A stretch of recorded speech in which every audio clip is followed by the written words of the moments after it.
આજે બિહાર અને બંગાળમાં જામશે રાજકીય જંગ. પ્રધાનમંત્રી નરેન્દ્ર મોદી જમુઈથી એનડીએના ઉમેદવાર માટે કરશે પ્રચાર. બંગાળના કુચબિહારમાં નિશાને હશે ટીએમસી. તો મુખ્યમંત્રી મમતા બેનર્જીએ પણ સંભાળી કમાન.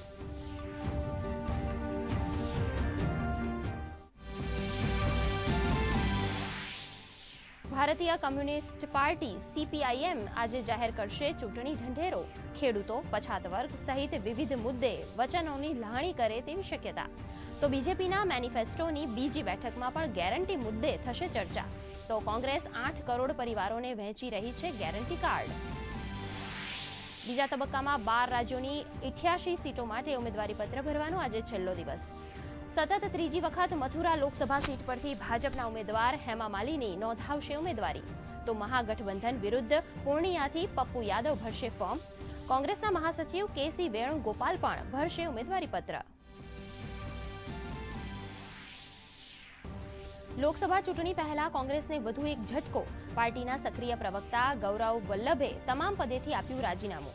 તો કોંગ્રેસ પાર્ટીમાંથી 6 વર્ષ માટે સસ્પેન્ડ કરાયેલા સંજય નિરુપમ આજે પોતાના આગામી નિર્ણય અંગે કરશે ખુલાસો.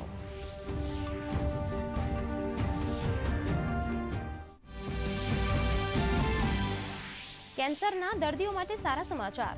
રાષ્ટ્રપતિ દ્રૌપદી મુર્મુ આઈઆઈટી બોમ્બેથી પ્રથમ ઘરેલું જીન થેરાપી કરાવશે શરૂઆત. આ થેરાપીની મદદથી ખરાબ ટાર્ગેટેડ સેલ્સ સુધી થેરાપેટિક જીન મોકલી કરાય છે સારવાર. કેન્સર સેલ્સની વૃદ્ધિને અટકાવવા આ થેરાપી થશે સહાયરૂપ. ચૂંટણી માહોલમાં ગુજરાતના રાજકારણમાં ગરમાવો. ક્ષત્રિયોના સતત વિરોધનો સામનો કરી રહેલા પુરુષોત્તમ રૂપાલાને પાટીદાર અગ્રણી અને જળક્રાંતિ ટ્રસ્ટના પ્રમુખે કર્યું ખુલ્લું સમર્થન. પીએમ મોદીને પત્ર લખી કહ્યું 100 થી વધુ સંસ્થાઓ છે રૂપાલાના સમર્થનમાં.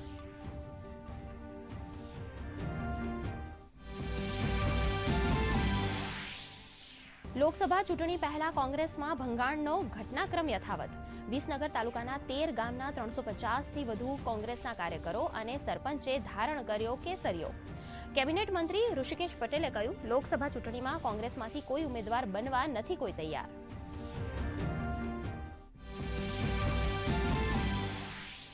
વર્લ્ડ પેરા એથ્લેટિક્સ ચેમ્પિયનશિપ 2024 માટે ખેડા જિલ્લાના રામસિંહ પઢિયારની થઈ પસંદગી. T42 કેટેગરીની ઊંચી કૂદમાં લેશે ભાગ. તો પેરા ટેબલ ટેનિસ ખેલાડી ભાવિના પટેલ પણ પેરિસ ઓલિમ્પિક માટે થઈ ક્વોલિફાય.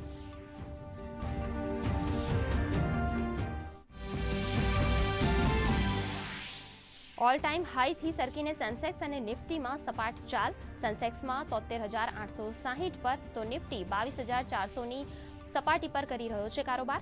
સોનામાં રેકોર્ડ બ્રેક, તેજી યથાવત.